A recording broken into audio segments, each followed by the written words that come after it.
Welcome to the Five Reasons Play-In Preview, brought to you by the Five Reasons Sports Network, of course. I'm your host, Jonathan, a.k.a. Three-Piece Combo. I'm joined by Mr. Tim A and Mr. Mateo Mayorga. Make sure you guys follow them on Twitter. Obviously, the season coming to an end with Udonis Haslem putting out for the team 24 points, 3 3-pointers, catching an alley-oop lob, and, of course, drawing a charge. So I want to give a shout-out to the guy who's repped You did it!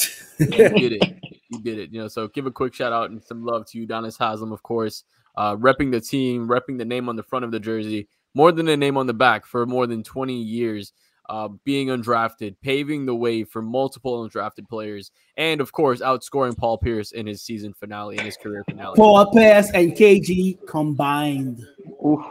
So shout out my boy Gage for giving me that little tidbit there. But like we were getting into, obviously we have the Hawks. We're the 7th seed right now. The Hawks are the 8th seed. We're looking to play them in the first games of the play-in, secure that 7th seed, and get that first round matchup against Boston, I believe, is the number 2 seed. So should be a good matchup there. But of course, we're going to thank one of our sponsors, which is Prize Picks. So make sure we have no picks for you two right now. Obviously, the game just finished, but go use that promo code 5, match your initial deposit up to $100. Yesterday was UFC 287. I gave you guys 3 picks. If you use the flex play, you would have got at least 25% back on your money. So like I said, use that flex play. It's for your advantage in case anything, you don't get your parlay busted off of one thing. But Gilbert Burns did a thing. Kevin Holland did his thing as well. So shout out to those guys on the UFC card, and shout out my boy Israel Adesanya. But guys, the Miami Heat will be playing the Atlanta Hawks. I believe it's Tuesday night for that 7th seed. Now, let's get up into the big picture of the whole. Obviously, the Atlanta Hawks not having the success in the season this year that maybe we thought they would, right? Dejounte Murray coming in, having some changes in the team. They wanted to move John Collins early in the last season. They decided to keep him. A gamble that maybe didn't pay off as well as they'd hope. So, Timmy, I'll throw this to you to start off with. Just give me a big picture thoughts on what you've seen the Hawks this season, or what you've seen from the Hawks this season, and maybe some threats from them.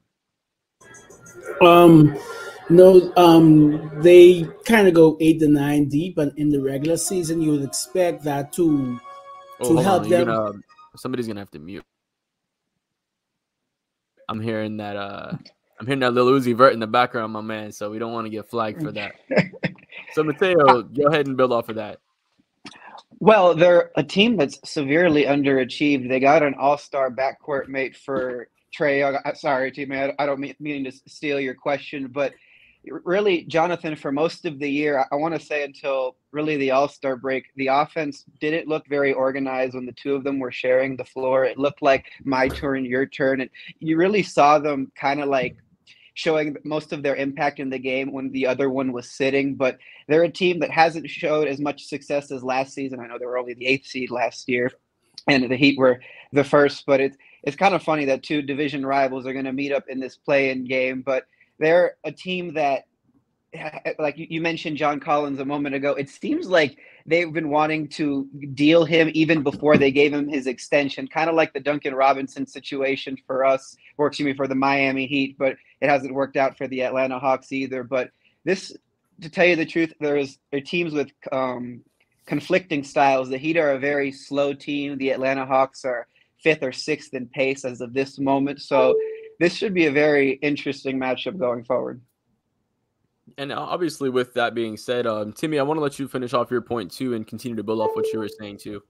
Yeah, so they in the offseason we said, okay, you bring in Murray, you have a healthy Bogdanovic, you have another year on Yaku behind Capella. You think, okay, but it didn't end up how it's supposed to. They fired the coach and they bring in Snyder, who in our minds are going to end up maybe causing them to trade Trae Young and make Murray a starting point guard, because Murray is more of the point guard that Snyder likes than Trae Young. We said in the offseason, the idea of Trae and Murray works better than the actuality. They're both small. How you really can't have a 6'0" Trae Young running the 2 guard. It's just really not beneficial. But what I do like about them, I think it's going to be one of the biggest keys. This don't even say series, this matchup, because it's winner go home. Sadiq Bey, he didn't, for some reason, the Pistons gave up on him, but I guess with a potential of getting Brandon Miller in a few months is what they gave on Sadiq Bey. But Sadiq Bey has basically been there starting for, backup for. He just does so many things well, and he had two really good games against the Heat as a member of the Hawks. So when you watch the benches, I think Bay might be the best bench player in this series. Offensively for sure. If you because our bench will be basically Caleb, Larry, and Love. So Sadiq Bay, I think, so to be the person to key in on. Because they're gonna have Bay and Bogdanovich off the bench.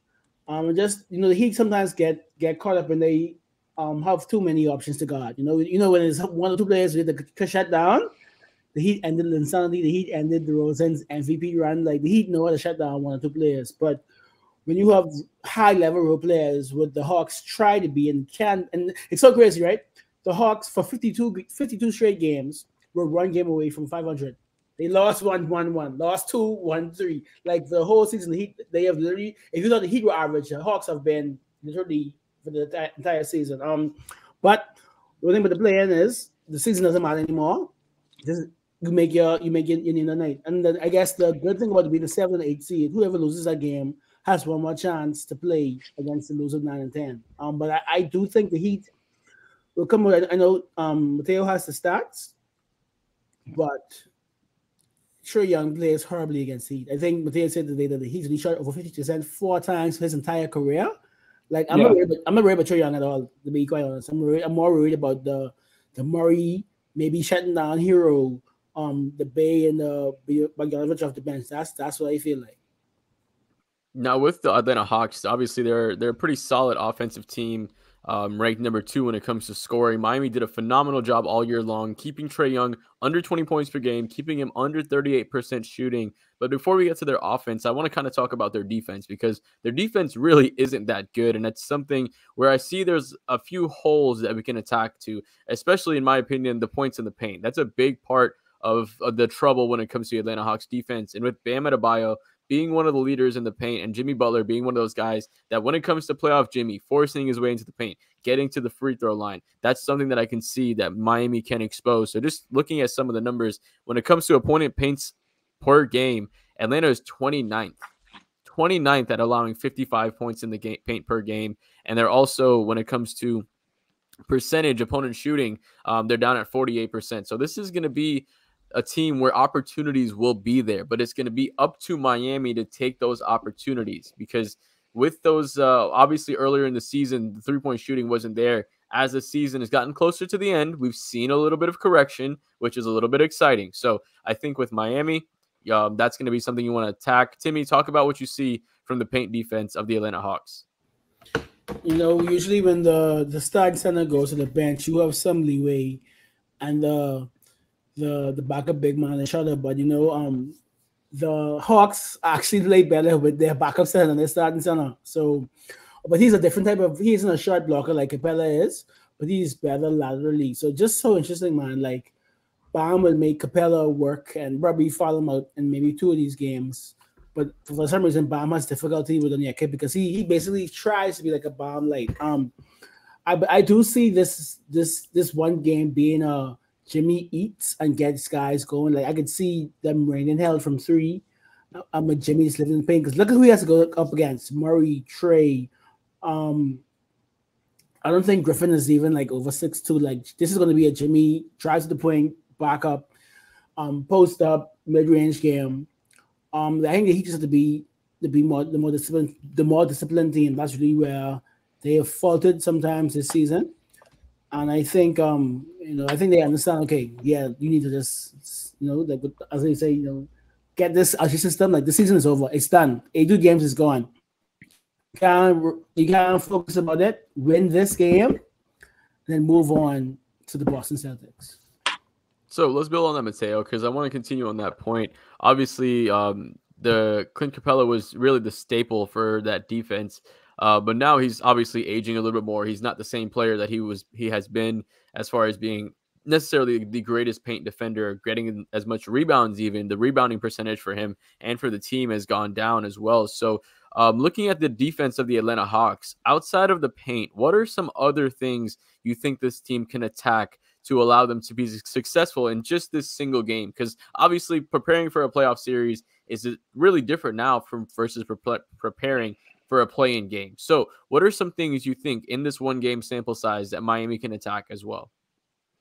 Well, Jonathan, because of their weak protection up top in zone or man-to-man coverage, they usually put a lot of there. You see a lot up there of Trae Young or DeJounte or Bogdanovich. These guys are not very good, aside from Murray, at stopping the ball, and even the new rookie Griffin. So what this does is it forces the backline defenders to have to come up and be out of position. But really, what you see a lot of the Hawks do is a lot of overhelping when a ball handler tries to get inside the lane. Guys who are stationed like to defend the wing and the wing area, like around the elbow, come in too much to overhelp, and they don't recover. It's how the saying goes: show and recover. They show and don't recover. But basically, aside from that, they are also not very good at contesting the three-point line when the ball movement is not stagnant. If you're having a high volume of screens from your front court players and you're moving the ball around,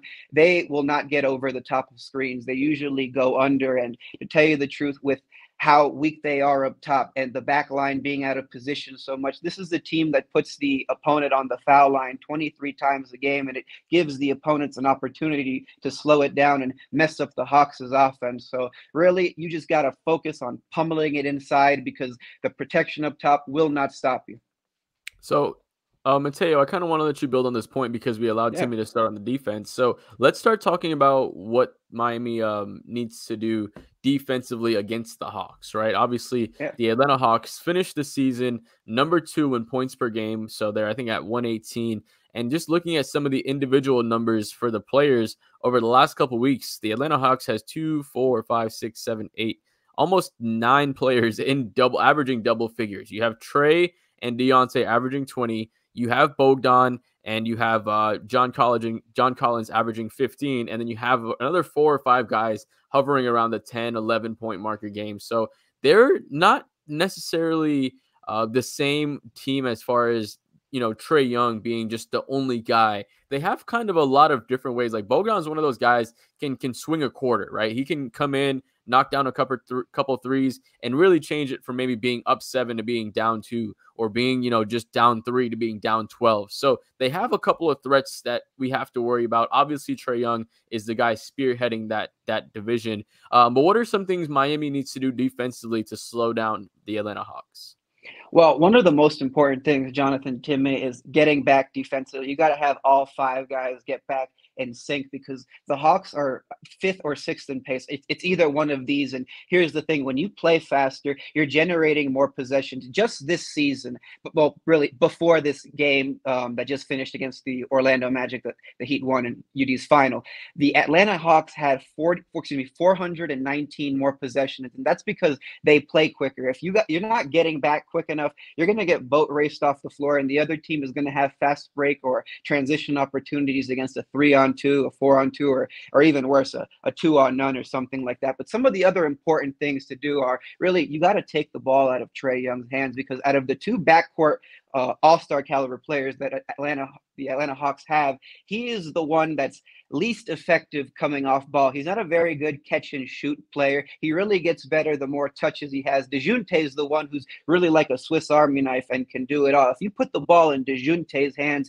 you're really going to guarantee spurts where the Atlanta Hawks offense is playing 4-on-5, because Trae Young doesn't relocate that often on the perimeter, and sometimes he just looks like a statue just sitting on the wings. But another thing you can do is, when Capella is on the floor, to Timmy's point, they're much more effective, in my opinion, when Onyeka Okongwu is on the floor. When you see Capella there, you can sag off to really clog the driving lanes if you're going in man-to-man. Also, because the Atlanta Hawks are an average at best 3-point shooting team, you can go conservative and throw out the 2-3 zone and try to recover as much as possible up top. But another big one, the Hawks run, I want to say 27% of their offense through pick and roll. It's going to be very hard to double the ball handler if DeJounte or Trae are on the floor. But in the event that they both are, you need to, the man defending the ball handler has to fight hellaciously over the top of the screen, because you can't double the ball handler, because they have vertical threats and playmakers to send the ball to the middle. But when you have one of them on the floor, you can double. You can try to trap on the baseline or on the wings, Jonathan. Awesome. Now, Timmy, I want to continue to add on that point offensively. Obviously, the Atlanta Hawks, a team that doesn't mind, letting shots go from deep, and just looking at some of the shooting from the 3-point land. Like I said, Bogdan and John Collins have been averaging really good numbers over the last couple weeks from three. But Trae Young, conversely, just looking at this numbers, 17% over the last 5 games, Trae Young has been shooting from three. So should we be worried about a massive correction coming from Trae Young? Or do you think that he's just one of those players that Coach Spo is so good at game planning for, cutting off the head of the snake, that it doesn't matter really what anybody else will do, as long as we know if Trae Young doesn't dictate the pace and dictate the kind of the way this game goes, that we will have the edge? How are you feeling about this one offensively? I think Trae still has nightmares of Gabe Vincent from last playoffs. And I think Gabe will again invade his dreams Tuesday evening. I'm not worried about Trae. I'm also worried about Bogdanovic getting hot from three, or Sadiq Bey, or John Collins, whose minutes has been declining since the trade deadline. Maybe he's fresh enough. He's from Miami. Maybe his family comes down and he has a big. So I'm more worried, and I guess it's sad when Trae's getting a max contract. But I'm more worried about his passing than his action, than his threes in this matchup. I no longer fear his offensive game, but I do fear him getting those guys going. I think you have to play the balance of limiting Trae's threes, but make sure no one else gets in the rhythm. Basically, play Miami Heat ball and make sure no one's comfortable. Make it a very rough night for everybody on the offensive end.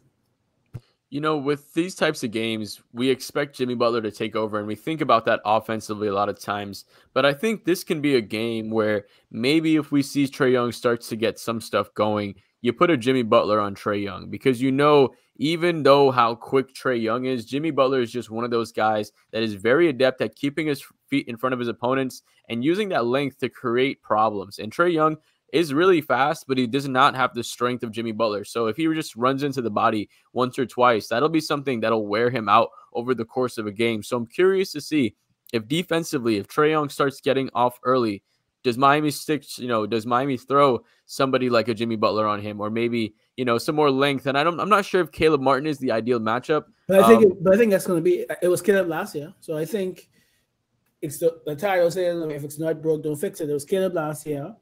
It might even be Oladipo if Caleb is in foul trouble, That's the only way I actually see Depot actually playing as a guard stopper.